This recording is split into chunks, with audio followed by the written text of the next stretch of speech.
Welcome to civil engineering dose. जैसा कि आप सभी को पता है कि रेलवे एसएससी का जो है वो पोस्ट रिज्यूम कर दिया गया वापस, मतलब कि डायरेक्ट रिक्रूटमेंट अब उसका फिर से स्टार्ट कर दिया गया है। जो स्टे लगा हुआ था वो हट चुका है। इस पर मैंने पहले भी वीडियोस बना के रखे हैं डिटेल में, आप लोग जाके वहाँ पे देखिए। और उसी वीडियो के थ्रू बहुत सारे बच्चों का कमेंट आया था कि मेडिकल रिक्वायरमेंट के लिए जो कि RRB SSC senior section engineer post के लिए जो होगा, तो मैं जो है डिटेल में इसको बता पाऊँगा, क्योंकि मेरा भी आरआरबी जेईई में सिलेक्शन हुआ है और फाइनली मैंने पूरे मेडिकल प्रोसेस को देखा है क्या कैसे होता है उसमें, और मुझे जो है वो ग्लासेस भी लगे हैं। तो मैं पूरा जो है मेडिकल कैटेगरी जो भी रिक्वायरमेंट है वो मैं आप लोग को बता सकूँगा। तो इसीलिए आप वीडियो को अंत तक देखिएगा, हर एक चीज़ों को समझिएगा, और वीडियो अच्छा लगा हो तो वीडियो को लाइक कीजिए, चैनल सब्सक्राइब कर लीजिए, जिससे कि आप लोग को अपडेट मिलता रहे।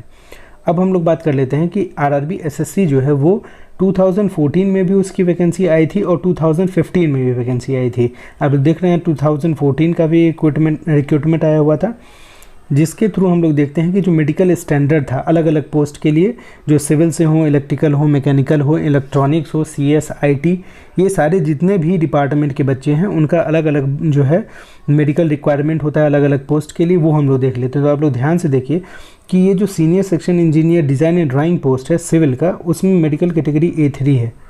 फिर नेक्स्ट हम लोग देख लेते हैं कि चीज़ें कहाँ चेंज हो सकती हैं और पहले क्या था, वो चीज़ें हम लोग देख लेते हैं।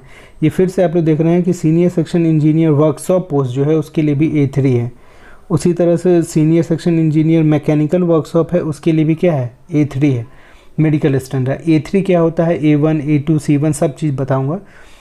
फिर हम लोग देख लेते हैं कि senior section engineer electrical GS जो जनरल होता है सर्विसेज, उसके लिए भी मेडिकल स्टैंडर्ड A3 है। 2014 की वैकेंसी आई थी, उस टाइम का जो है medical standard senior section engineer post के लिए था। उसी तरह से सीनियर सेक्शन इंजीनियर सिग्नल का जो है वो A3 है, सिग्नल्स के लिए जो इलेक्ट्रॉनिक्स से भरते हैं। टेली कम्युनिकेशन है, उसके लिए भी जो है A3 है। जूनियर इंजीनियर ब्रिज जो सिविल वाला पोस्ट होता है वो A3 है मेडिकल स्टैंडर्ड। उसी तरह से जो एस्टिमेटर, अब जो हम लोग जूनियर इंजीनियर का देख लेते हैं, वो सीनियर सेक्शन इंजीनियर का था। अब जूनियर इंजीनियर डिज़ाइन सिविल, उसका भी मेडिकल स्टैंडर्ड A3 है। जूनियर इंजीनियर मैकेनिकल वर्कशॉप या रिसर्च इंजीनियरिंग, सबका जो मेडिकल स्टैंडर्ड क्या दिया है, A3 दिया है। ये 2014 की वैकेंसी, और सीनियर सेक्शन इंजीनियर और जूनियर इंजीनियर हर एक में जो है मेडिकल स्टैंडर्ड A3 दिया गया है, भले कोई भी पोस्ट हो। कुछ पोस्ट हैं ऐसे जिसका जो है मेडिकल स्टैंडर्ड जो है वो C1 भी था, जैसे कि डिपोट सुपरिटेंडेंट का पोस्ट जो था उसका जो है C1 था।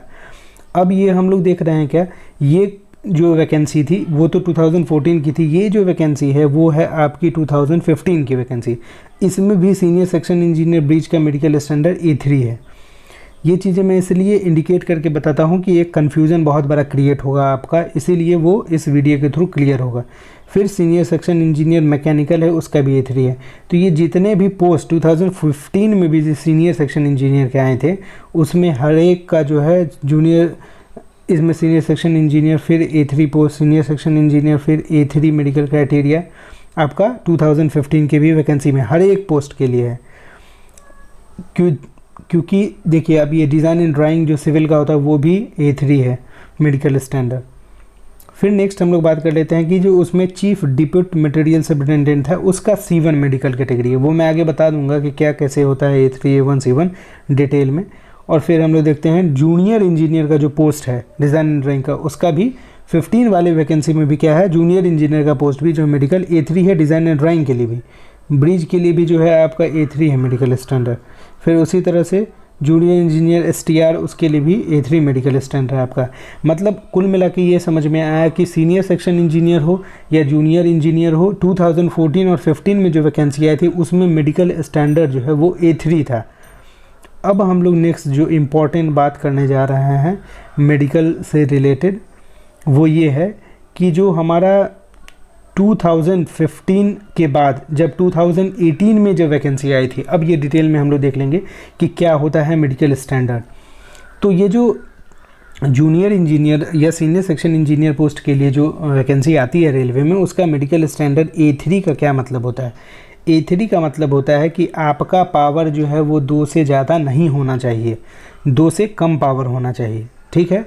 और जो आपका डिस्टेंट विजन का मतलब दूर का जो आपका है वो 6/9 और 6/9 विथ और विदाउट ग्लास लगा के भी 6/9 होता है तो सही है, लेकिन पावर आपका 2 से ज़्यादा नहीं होना चाहिए।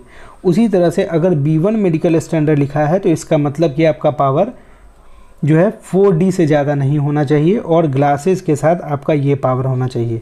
मतलब अगर ग्लास भी है तो आपका 6/9 और 6/12 विज़न तक ही होना चाहिए, उससे इंक्रीज़ जो है नहीं करना चाहिए आपका पावर। उसी तरह से B2 है तो B2 वाले के लिए भी जो है आपका एक्सीड नहीं करना चाहिए 4D B2 के लिए। फिर जो है हम लोग C1 देख लेते हैं। C1 में क्या है आपका, C1 में एवब 4 जो होते हैं, एवब 4 जो भी कैंडिडेट होते हैं उनको C1 C2 C3 में डाला जाता है मेडिकल स्टैंडर्ड में, ठीक है। तो एवब 4 पावर जिनका होगा वो C1 वाले में फिट आएंगे। अब A3 B1 B2 C1 इसका क्या लफड़ा है, क्योंकि हम लोग वैकेंसी भर देते हैं, फॉर्म भर देते हैं, हमें तो सिलेक्शन से मतलब होता है, मेडिकल से तो कोई मतलब होता नहीं है। लेकिन रेलवे में मेडिकल बहुत ज़्यादा इंपॉर्टेंट है। अगर आप बहुत अच्छा मेरिट भी लाए हैं लेकिन अगर मेडिकली अनफिट हो गए तो आपको सिलेक्शन नहीं होगा, आपका पोस्ट नहीं मिलेगा। ये सेम कंडीशन मेरे साथ भी आया था, मैं भी बहुत परेशान था, लेकिन फाइनली मुझे जो है मेरा मेरिट अच्छा था और जो मेरिट जिस मेडिकल कैटेगरी में मैं फिट आया था उसमें वैकेंसी खाली थी और मतलब मेरा मेरिट अच्छा था, इस कारण से मेरा selection design and drawing post के लिए हो गया था। अब मैं आगे बताऊंगा मेरा पावर वगैरह क्या था और जो 2018 में वैकेंसी आई थी उसमें अलग अलग पोस्ट के लिए क्या मेडिकल क्राइटेरिया था और प्रीवियस जो 14-15 में वैकेंसी आई थी उसमें क्या मेडिकल क्राइटेरिया आप लोग देख लिए थे कि लगभग में जो है A3 ही मेडिकल क्राइटेरिया था, चाहे वो सीनियर सेक्शन इंजीनियर हो या जूनियर इंजीनियर हो।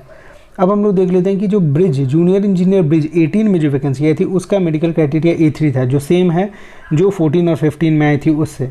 लेकिन डिज़ाइन एंड ड्राइंग एस्टिमेशन का जो मेडिकल स्टैंडर्ड है वो C1 दिया गया है, जिसमें मैं फिट आया था, मतलब पावर 4 से ज़्यादा। लेकिन आप लोग पिछले वैकेंसी में देखे होंगे 14-15 में उसमें भी A3 था। तो ये जो है चेंजेस आया था 2018 में मेडिकल क्राइटेरिया में, क्योंकि डिज़ाइन एंड ड्राइंग का क्लर्कियर मतलब ऑफिशियल पोस्ट होता है, उन्हें जो है design and drawing, design, AutoCAD ये सबसे रिलेशन होता है उनका, इसीलिए उन्हें जो है फील्ड पे उतना काम नहीं होता है। तो C1 मेडिकल स्टैंडर्ड मतलब वो वहाँ रख के, ये मेडिकल स्टैंडर्ड इसलिए रखा जाता है सेफ्टी को ध्यान में रखते हुए, क्योंकि अगर हम junior engineer senior section engineer काम करते हैं तो हमारे ऊपर बहुत रिस्पॉन्सिबिलिटी होता है, हमारे अंडर बहुत लोग होते हैं, उनको भी मैनेज करना होता है। एक गलत इंस्ट्रक्शन या मेरा एक मेडिकली अनफिट होने से अगर हम ह्यूमन अगर फॉल्ट होता है तो बहुत बड़ा लॉस भी हो सकता है, इसीलिए मेडिकल क्राइटेरिया रखा जाता है। उसी तरह से जूनियर इंजीनियर वर्क्स के लिए जो पिछले वैकेंसी में B1 था उसमें जो है मतलब A3 था, वो अभी जो है क्या है आपका, वो R&D सेक्शन के लिए C1 है, मतलब वर्क्स R&D सेक्शन के लिए। ऐसे जो वर्क सिविल का होता है उसमें जो है B1 होता है, जैसे यहाँ देख लीजिए जूनियर इंजीनियर वर्क्स B1 है, ठीक है। तो इसी तरह जो वर्कशॉप का है, सिविल वर्कशॉप है, जूनियर इंजीनियर सिविल वर्कशॉप, उसका मेडिकल स्टैंडर्ड C1 है। बाकी उसी तरह से मैकेनिकल का भी जो है अलग अलग पोस्ट के लिए वो चेंज हुआ था मेडिकल स्टैंडर्ड, जो कि 14-15 में जो है बिल्कुल ही अलग था। तो ये जो है मैं अपने टेलीग्राम चैनल पे डाल दूंगा पूरा PDF, आप लोग वहाँ से जाके डिटेल में भी देख सकते हैं कि क्या किस पोस्ट के लिए कितना मेडिकल स्टैंडर्ड था, और जो मैंने मेडिकल स्टैंडर्ड के बारे में बताया है कि मेरा विज़न उसके अंडर लाई करता है या नहीं करता है। फाइनली अब मैं बता दूँ कि मेरा जो सिलेक्शन हुआ था वो मेरा पावर जो है 4 से एबव था और फाइनली मुझे C1 कैटेगरी में फ़िट किया गया था। और जो जिनका भी अगर मेडिकली मतलब विज़न में प्रॉब्लम होता है उनके लिए 3 मेंबर कमेटी बैठाई जाती है, मतलब अगर उनका ज़्यादा पावर होता है तो 3 मेंबर कमेटी फिर से वापस चेक करती है, वेरीफाई करती है, वो जिस भी कैटेगरी में फ़िट आते हैं उन्हें फ़िट करती है। अगर आप लोग जो भी लिस्ट निकलता है फाइनली मेडिकली कि आप इस कैटेगरी में फ़िट पाए गए हैं, और हो सकता है कि आप जिस कैटेगरी में फ़िट पाए गए हों और आपकी मेरिट उतनी ना हो बाकी बच्चों से, तो आपका फाइनल सिलेक्शन नहीं होगा। मतलब अगर चाहे वो आप CBT 2 क्वालिफाई किए हों लेकिन मेडिकली अनफिट हो, मेरिट कम हो, क्योंकि वो लोग तो 1.5 गुने बच्चे को बुलाते हैं, तो आपका सिलेक्शन जो है अगर उस पोस्ट में वैकेंसी नहीं है तो नहीं होगा। इसीलिए जो है इम्पॉर्टेंट है कि अगर जिनके साथ भी मेडिकल का प्रॉब्लम है वो मेरिट भी अच्छा लाएँ। इसीलिए क्योंकि मेरा भी सिलेक्शन तभी हो पाया था क्योंकि मेरा मेरिट अच्छा था, इसीलिए मुझे डिज़ाइन एंड ड्राइंग पोस्ट मिल पाया था और C1 कैटेगरी में मैं फिट आया था। कोई भी डाउट हो तो आप लोग टेलीग्राम चैनल जो है ज्वाइन कर लीजिए, वहाँ भी डाउट पूछ सकते हैं, मेल कर सकते हैं।